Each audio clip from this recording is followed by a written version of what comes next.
Whenever a truly great game gets a sequel that lives up to its predecessor, it should, in theory, be a cause for grand celebration. Considering how many bad sequels there are in gaming, and the world of entertainment in general, you would think that any time a developer manages to capitalise on the hype and defy the odds, their next instalment would immediately be loved by gamers everywhere. Yet, gaming history is filled with cases of great sequels that just went by without anyone ever taking notice. And that's a shame. Not only should good sequels be celebrated whenever they appear, but these games happen to be particularly great experiences that not nearly enough people took the time to play. I'm Peter from WhatCulture.com, and here are 7 great video game sequels that nobody played. Number 7. Killer Instinct 2. Killer Instinct never quite achieved the same notoriety as franchises like Street Fighter and Mortal Kombat, but it was a frantic and creative game that charmed nearly everyone who played it. Sadly, many of the people that loved Killer Instinct never got the chance to play the second installment.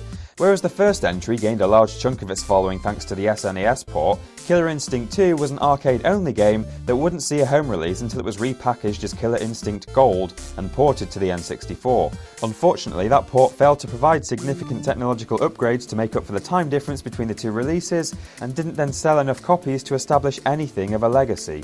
The arcade version of Killer Instinct 2 did a fantastic job of advancing the series and showcasing that it could hang with the biggest names in the genre, but sadly its fumbled management would contribute to the series getting benched for far too long. Number 6. Beautiful Joe 2. One of the most stylish games of the time, Beautiful Joe was as much a celebration of comic book superheroes as it was a celebration of gaming. It was an energetic title that just made you feel alive while playing it, and that's why it's such a shame that the sequel's release felt dead on arrival.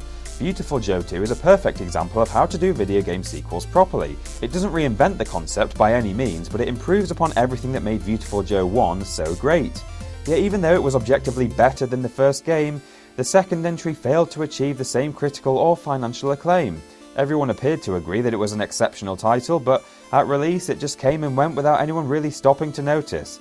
Maybe the novelty of the original had just worn off by that point, but this is a sequel that is well worth going back to experience if you never did before.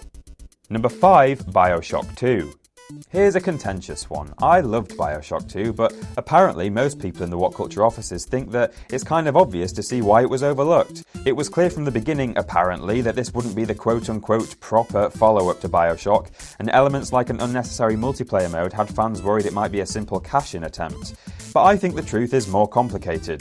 While Bioshock 2 isn't on the same level as the original, it is a surprisingly creative prequel that placed you in the role of Rapture's most memorable enemy, the Big Daddy. That's got to be worth something, right? The new perspective not only helps to expand the already compelling universe of Bioshock, but proved to be interesting in its own right. Honestly, even the supposedly unnecessary multiplayer is kind of fun. Bioshock 2 may have come across as a bit forced and maybe even a cash-in, but really, the game that we got deserves far more attention than it really received. Number 4. Resident Evil Code Veronica. When talking about the greats of the Resi series, the conversation almost always seems to revolve around the perfect sequel that was Resi 2, or the revolutionary Resident Evil 4. Whatever love is left tends to go to the GameCube remake of Resident Evil or Resident Evil 3 Nemesis, and what's lost in the discussion is most certainly Resident Evil Code Veronica. The game didn't really have a gimmick like the iconic Nemesis enemy or the overhaul of Resi 4, but it is the game that absolutely perfected the original formula. The story's epic, the puzzles are clever, and the scares are some of the greatest the franchise has ever produced. Maybe if the game hadn't debuted on the failing Dreamcast, it would have drawn more attention upon its release. But then again, it might have something to do with that awful name. Number 3. Super Punch-Out. Punch-Out for the NES was more than just a great game, it was a childhood institution. It's gone down in history as one of the most recognisable retro titles of all time. What kid doesn't have fond memories of failing to beat Mike Tyson and taking out their frustrations on the pathetic Glass Joe once again? Well, Super Punch-Out not only improved upon the first game in every conceivable way, it actually made an effort to advance the core gameplay and add a new layer of depth to the experience.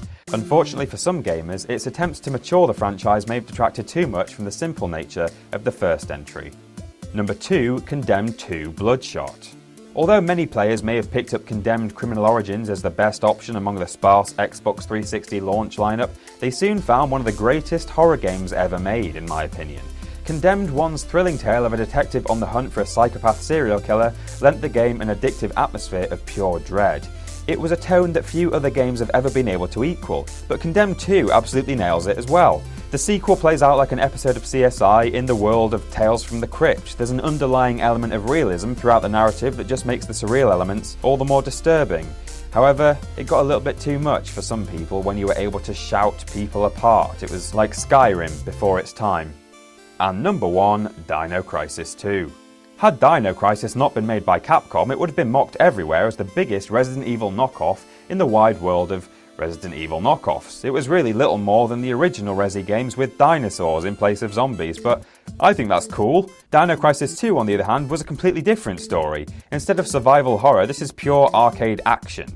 Gone are the days of running away from velociraptors because you're out of bullets, and here are the days of shooting down waves of triceratops with a rocket launcher minigun, I guess. There are few games even now that take as much pleasure in providing the kind of over-top action that Dino Crisis 2 does, and certainly back then this was a very rare treat. In fact, I'd go as far as to say this was one of the most ambitious gaming sequels ever released, and deserves a lot more love than it typically receives.